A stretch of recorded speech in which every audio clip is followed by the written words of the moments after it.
ಒಂದು ಶಾಪ, 3 ಊರುಗಳು, ಒಂದು ರಾಜವಂಶ. ತಲಕಾಡು ಮರಳಾಗಲಿ, ಮಾಲಂಗಿ ಮಡುವಾಗಲಿ, ಮೈಸೂರು ಅರಸರಿಗೆ ಮಕ್ಕಳಾಗದಿರಲಿ. ಈ ಶಾಪವನ್ನು ಕೊಟ್ಟವಳು ಯಾರು ಗೊತ್ತಾ? ಯುದ್ಧವಲ್ಲ, ಅದರ ಅನ್ಯಾಯದಿಂದ ನೊಂದ ರಾಣಿ ಅಲಮೇಲಮ್ಮ. ಇದು ಕೇವಲ ಜನಕತೆಯ ಅಥವಾ ಇತಿಹಾಸವೇ ಬೆಚ್ಚಿ ಬೀಳುವ ಸತ್ಯಾನ? ಇಂದಿನ ವಿಡಿಯೋ ಸಂಪೂರ್ಣವಾಗಿ ನೋಡಿ. ಅಲಮೇಲಮ್ಮ ಶ್ರೀರಂಗಪಟ್ಟಣದ ರಾಜ ತಿರುಮಲರಾಜ ಒಡೆಯರವರ ಪತ್ನಿ. ಅವಳು ಸಾಮಾನ್ಯ ರಾಣಿಯಲ್ಲ. ಅಪಾರ ಸಂಪತ್ತು, ಅಮೂಲ್ಯ ಮುತ್ತಿನ ಸರಗಳು, ರಾಜಕೀಯ ಬುದ್ಧಿ ಎಲ್ಲವೂ ಅವಳ ಕೈಯಲ್ಲಿತ್ತು. ಆದರೆ ಒಂದು ದಿನ ರಾಜ ತಿರುಮಲರಾಜ ಒಡೆಯರ್ ಅಕಾಲಿಕವಾಗಿ ನಿಧನರಾದರು. ಅದೇ ದಿನದಿಂದ ಅಲಮೇಲಮ್ಮನ ಜೀವನ ಅಸ್ತವ್ಯಸ್ತವಾಯಿತು. ಮೈಸೂರು ಒಡೆಯರ್ ವಂಶದ ಹೊಸ ರಾಜರು ಅಲಮೇಲಮ್ಮನ ಆಭರಣಗಳ ಮೇಲೆ ಕಣ್ಣಿಟ್ಟರು. ರಾಜಾಭರಣಗಳು ಅರಮನೆಗೆ ಸೇರಬೇಕು ಎಂದು ಒತ್ತಡ ಶುರುವಾಯಿತು. ಆದರೆ ಅಲಮೇಲಮ್ಮ ಒಪ್ಪಲಿಲ್ಲ. ಅವಳಿಗೆ ಅದು ತನ್ನ ಗಂಡನ ಸ್ಮೃತಿ. ಹಾಗಾಗಿ ಅವಳು ಶ್ರೀರಂಗಪಟ್ಟಣದಿಂದ ಪಲಾಯನ ಮಾಡಿದಳು. ಮಾಲಂಗಿ ನಿಶ್ಶಬ್ದ ಕಾವೇರಿ ನದಿ. ಹಿಂಬಾಲಿಸುತ್ತಿದ್ದ ಸೈನಿಕರು. ಪಾರಾಗಲು ದಾರಿಯಿಲ್ಲ.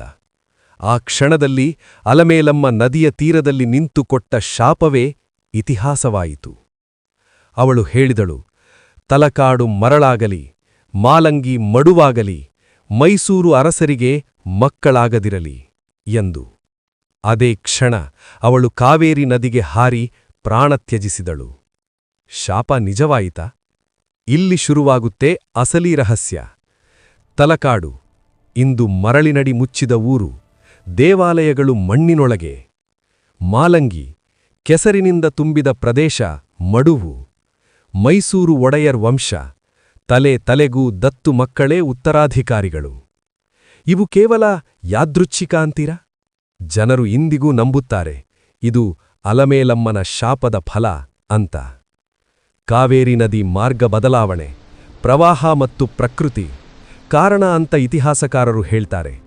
ಆದರೆ ಜನರ ನಂಬಿಕೆ ಒಂದೇ, ಇದು ಅಲಮೇಲಮ್ಮನ ಶಾಪ. ಇಂದಿಗೂ ಜೀವಂತ ನಂಬಿಕೆ. ಅಲ್ಲಿನ ಜನರು ಈಗಲೂ ತಲಕಾಡಿನಲ್ಲಿ ಮೌನಿ ಅಮಾವಾಸ್ಯ ದಿನ ವಿಶೇಷ ಪೂಜೆ ನಡೆಯುತ್ತದೆ.